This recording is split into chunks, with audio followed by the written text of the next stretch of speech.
Olá, sejam bem-vindos ao canal Astralidades. Eu sou o Sérgio. E eu sou a Tati.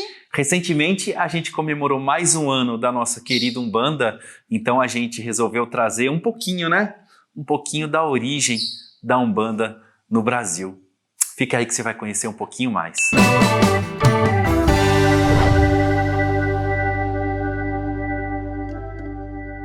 E antes da gente começar o assunto, era uma vez, a gente já vai pedir para você deixar seu like, se inscrever no canal, ativar o sininho de notificações, curtir, comentar, compartilhar, tudo que a gente sempre pede para ajudar a gente a crescer. A gente atingiu a meta dos 500 e agora a gente precisa atingir a meta dos 1000.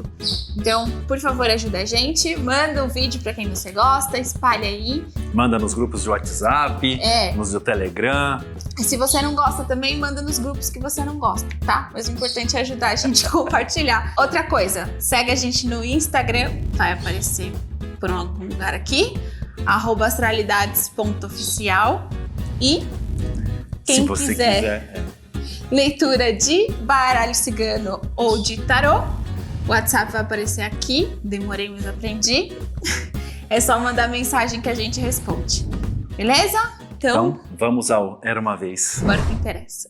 Então, todo mundo já, em algum momento, quem frequenta, ou quem é adepto, quem gosta da Umbanda, já escutou sobre como a Umbanda veio, por intermédio de uma pessoa que a gente vai falar e como ela é de um hoje. Guia, né? De um guia, de uma pessoa e como ela tá hoje, com as suas diferentes vertentes, cada uma mais linda que a outra, as suas influências. Então o vídeo de hoje é justamente isso, a gente falar um pouco da origem oficial da Umbanda e de alguns aspectos que moldaram a Umbanda como ela é hoje, As vertentes que a gente vê por aí, os rituais, de cada uma dessas vertentes. Então a gente resolveu trazer para vocês um pouquinho, uma pincelada, como a gente sempre fala, da origem da Umbanda. Então vamos falar um pouquinho da pessoa que o Sérgio disse, que trouxe a Umbanda, Pai Zélio Fernandino de Moraes, no ano de 1908. Segundo a história que é contada, até pelas filhas dele, é tudo documentado, Pai Zélio sofria de alguns transtornos, dizia-se assim. Uma hora ele se comportava como uma pessoa muito velha, outra hora ele se comportava como um índio, falava em linguajar diferente, coisas que ninguém entendia. Dialetos, modos de falar diferente. Comportamentos, diferentes do que ele era acostumado. Aí os pais dele resolveram levá-lo no médico, como se diz na Umbanda, no médico da terra. Levaram ele, os médicos fizeram vários exames, não constataram nada.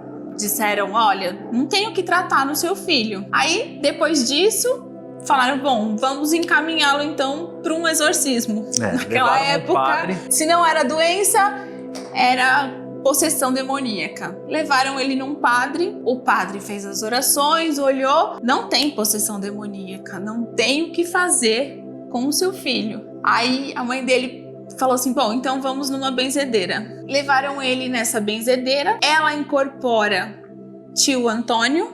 Um espírito que já estava prestando esses auxílios de cura, ele passa por um atendimento mediúnico, E através da cura, ela fala, seu filho não tem doença física, não tem doença psicológica, ele tem uma mediunidade muito aflorada, onde guias e espíritos se manifestam através dele. E aí ele precisa ir num centro espírita. Isso que ela indica para Pai Zélio, O centro espírita um jovem de Niterói, 17 anos na época, um jovem ainda.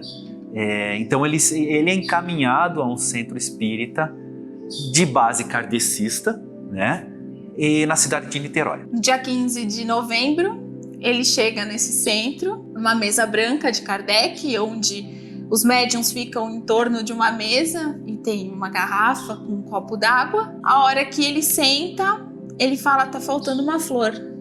Ele vai no jardim, apanha uma flor, coloca no meio da mesa. Quando o Zélio pega a flor branca e coloca na mesa, ele incorpora o caboclo das 7 encruzilhadas. Das 7 encruzilhadas. E aí dá voz a esse espírito. Os médiuns ao entorno da mesa têm um receio, têm um preconceito e pedem para ele ir embora. Falar que você não tem direito a ter uma voz, você não tem uma evolução suficiente e nós queremos que você vá embora. Aí que o caboclo das 7 encruzilhadas então se mostra, fala que ele é um caboclo, né, das 7 encruzilhadas, e perguntam para ele, né, por que 7 encruzilhadas? Não era um nome católico, não era um nome africano, não era um nome brasileiro. Ele fala assim, para mim não existirá caminhos fechados, né? Então os médiuns começam a olhar para Pai Zélio e ver, né, um caboclo, escutar um caboclo, e eles começam a justamente isso, a ter preconceito de pedir para sair, né?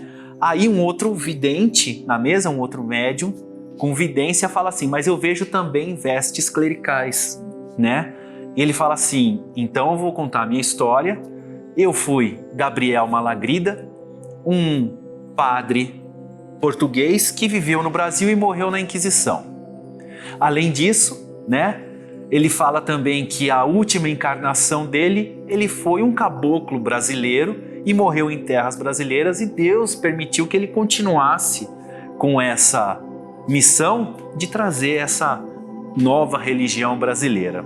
Lembrando que a incorporação de Zélio é uma coisa totalmente diferente na mesa de Kardec, né? Porque o máximo que se tem quando tem uma sessão de espiritismo é a psicofonia ou a psicografia. A psicofonia é quando o médium dá voz ao espírito, mas não tem incorporação. E a psicografia é por meio de transmissão de mensagem que o médium escreve a carta ou a mensagem para a pessoa, para terceiros, para ele. A gente tem um vídeo sobre mediunidade, se você tiver alguma dúvida, vai lá depois, a gente vai deixar ele também no fim desse vídeo, tá? No card final. Depois disso tudo, o caboclo, né, eles mandando ele embora, vai embora, vai embora. E o caboclo deixando a mensagem dele, né? Falando o que ele tinha que falar, e no final da sessão ele fala, amanhã, na casa do meu aparelho, vai ser criada uma nova religião. E essa religião vai dar voz a espíritos que antes não tinham voz, né? Pelo preconceito que a gente acabou de falar. E ele fala assim, onde espíritos de maior sabedoria vão ensinar espíritos de menor sabedoria, que somos nós, né? E espíritos de menor sabedoria também vão ensinar coisas aos espíritos de maior sabedoria. Então, fechou-se a sessão com essa promessa, né? De que uma nova religião iria acontecer na casa do aparelho, que é na casa do Pai Zélio Fernandino de Moraes, no outro dia. Aí no dia 16 de novembro, mais de 20 pessoas estavam lá, alguns pagando para ver o que ia acontecer. Inclusive os médiuns que estavam lá na sessão onde o caboclo se mostrou, né? O caboclo novamente incorpora no outro dia, Pai Zélio, no dia 16. No dia 16 o caboclo vem, funda a religião, que até então não tinha o nome de Umbanda, não tinha nenhum nome, no fim das contas não se colocou um nome na religião, mas fundou-se ali um dia antes e no dia 16 se confirmou essa nova doutrina, essa nova religião, onde espíritos que antes não tinham voz no kardecismo os médiuns dariam passagem a ele. Então essa é a história do início da nossa religião, do início da Umbanda. A Umbanda ela só vai ser nominada depois dos anos 20, né? Pai Zélio começa a trabalhar realmente com o caboclo das 7 encruzilhadas, depois ele dá a passagem a um preto velho, Pai Antônio, e também ele começa a cultuar um orixá que ele chama de Orixá Malê. Pai Zélio também funda essa casa espírita, essa casa de Umbanda, chamada Nossa Senhora da Piedade. Né? Nossa Senhora da Conceição é outra que ele vai abrir depois. É legal a gente falar que esses nomes católicos que trazem, né, que nomearam as casas de Pai Zélio, é tudo em função do preconceito da época. É utilizado muito o sincretismo. Como a gente diz nos vídeos de tronos, vamos deixar a playlist por aqui. Tem um sincretismo que ocorre entre o orixá e o santo católico. Na época da escravidão, quando os escravos iam cultuar os orixás, eles não podiam, não era permitido que eles cultuassem a religião deles. Então, eles sincretizavam o orixá com um santo católico. Católico que era permitida fazer a devoção. Então, eles sincretizaram com algumas características do santo com as dos orixás e fizeram essa substituição aí, né? Para poder rezar e fazer suas preces de um modo tranquilo, sem sofrer nenhum tipo de castigo. No card que a gente deixou, a gente fala quais são os sincretismos de cada orixá que a gente, na nossa vertente, cultua. Naquela época, em 1908, ainda tinha muito preconceito com religião que descendesse... que não fosse europeia, né? Que não fosse europeia, qualquer religião que fosse professada pela população era reprimida. Ainda mais com origens africanas, se fosse um orixá. Então, para não trazer o nome de um orixá, um nome africano, sincretizava-se com... principalmente os nomes dos orixás, as imagens dos orixás e o nome das casas. Casa espírita, sempre para remeter ao espiritismo de Kardec, que era, vamos dizer assim, aceito porque fazia parte da elite da época. Então a Umbanda vai ganhando corpo, ganhando força, né, na periferia, um crescimento bem, assim, constante, mas sempre sendo reprimido pela força, né, da própria religião, quanto da polícia. E em 1941 é que a Umbanda ganha visibilidade mesmo com o Congresso de Umbanda.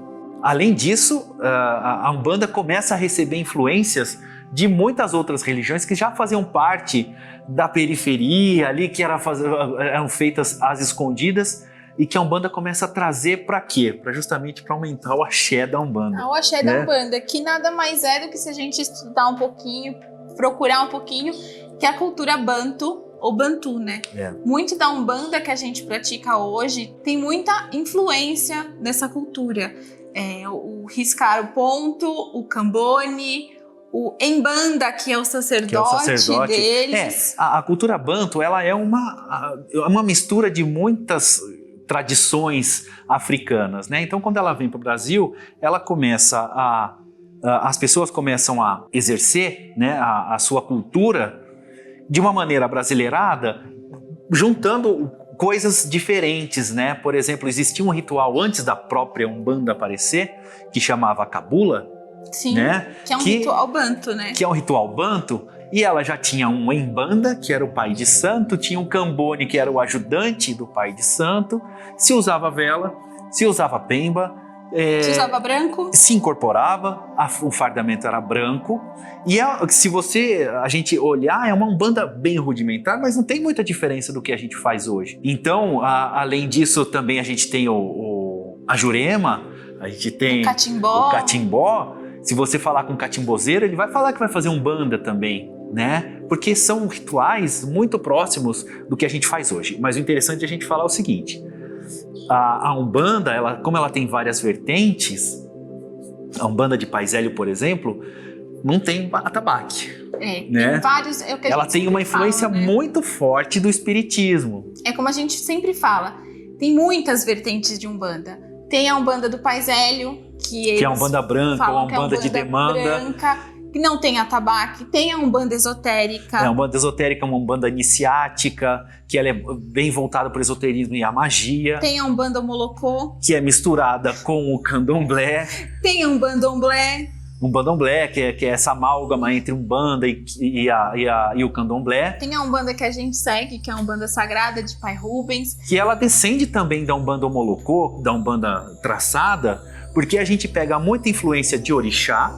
Se a gente falar assim, Umbanda de Almas e Angola, por exemplo, lá no sul, é um Candomblé misturado com Umbanda, a gente não consegue identificar qual que é a diferença. Mas tem a incorporação de orixá e a incorporação de preto velho, caboclo.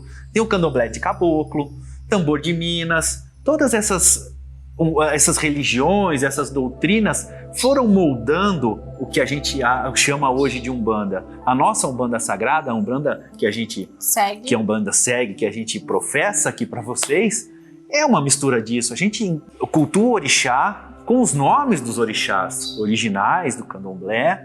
A gente tem incorporação de preto velho, caboclo, criança, marinheiro, boiadeiro, baiano.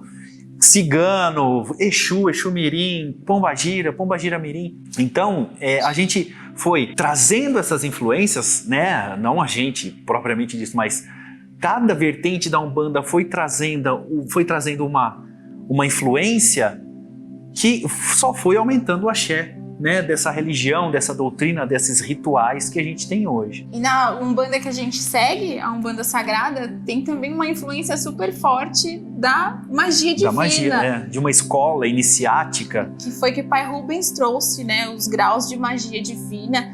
Tem a magia do fogo, tem a magia das ervas, tem um monte de... Além da magia de Umbanda propriamente dita, que é uma magia religiosa, também a gente tem a magia propriamente dita, pura, né, na magia divina que o Pai Rubens trouxe. Ela não está dentro da Umbanda, né, mas ela usa elementos da Umbanda para a gente fazer, para a gente exercer esse papel de mago da magia divina. Quando a gente estuda a Umbanda, acho que a gente não tem que olhar só para o candomblé, né, tentar entender o candomblé. Eu acho que muito de estudar a Umbanda é ver com outros olhos a cultura banto. A cultura banto, a cultura brasileira, se a gente pensar em 1790, já tinha histórico de gente incorporando uma entidade para praticar cura, para praticar o benzimento. Depois, né? que Pai Zélio, né, criou a Umbanda, foi estudar antes de Pai Zélio, né? Aí já se descobriu que em 1700 e pouco 790, já tinha gente incorporando no Nordeste, em Minas. Em Sorocaba tinha um pessoal que já trazia uma entidade para cura, para passe, né? A cabula, por exemplo, incorporava espíritos que davam o nome de rompe-mato, tranca-ruas, né? Que não eram nomes católicos, não eram nomes de espíritos do kardecismo, mas ela já trazia nomes relacionados à natureza, por exemplo, né? Então, essa Umbanda que a gente conhece hoje é aquela mistura de muita cultura que vieram com os negros, que vieram com os europeus e que vieram com os índios brasileiros, né? Quando a gente fala de abrir a Jurema, a gente tá fazendo um ritual indígena, a gente está abrindo a Jurema do Catimbó, né? Quando quando um caboclo pega uma maraca para dar um passe, para fazer uma cura, ele está fazendo um ritual indígena nativo. Então essa Umbanda, ela é uma mistura do africano, que veio escravizado para o Brasil, do europeu, que trouxe o espiritismo de Kardec, né? Esse contato com o mundo sutil, com um outro plano, e trouxe toda a base indígena brasileira. É a cara do Brasil. É isso que eu ia falar. Não tem uma religião mais brasileira do que a Umbanda. Ela é toda mesclada, assim como nossa população, nosso povo, que tem origens de diversas partes do mundo. E ela só fica cada vez mais linda, cada vertente é uma verdade. Por isso que a gente sempre fala, se você não acredita no que a gente fala aqui, ou se o teu pai de santo fala diferente ele está certo e a gente está errado. Porque a verdade que ele professa e que ele acredita é diferente da nossa. Mas não que ela esteja errada, ela é a verdade. É a verdade para quem professa, é a verdade para quem vai num terreiro, diferente do que a gente faz. A única verdade absoluta na Umbanda, de todos os segmentos, é a prática do amor e da caridade e ajuda ao próximo. Essa e é isso que o caboclo das Sete Encruzilhadas fala. Ele fala assim, eu trouxe uma religião que a base dela é a incorporação de espíritos para a prática do amor e da caridade. Então acho que é isso. Então pratique. O Era Uma Vez, pratique. Conheça, né? A gente sempre fala, fundamento. Umbanda tem fundamento, tem uma miscigenação, tem uma mescla, mas tem muito fundamento, tem muita base, tem muito estudo, tem muito porquê. E tem muito amor. É isso, gente. Se você chegou até aqui, não se esquece de se inscrever no canal. Aciona o sininho, deixa seu like, comenta aqui embaixo algum assunto que você queira que a gente comente aqui nos vídeos. Segue a gente no Instagram, vai aparecer aqui.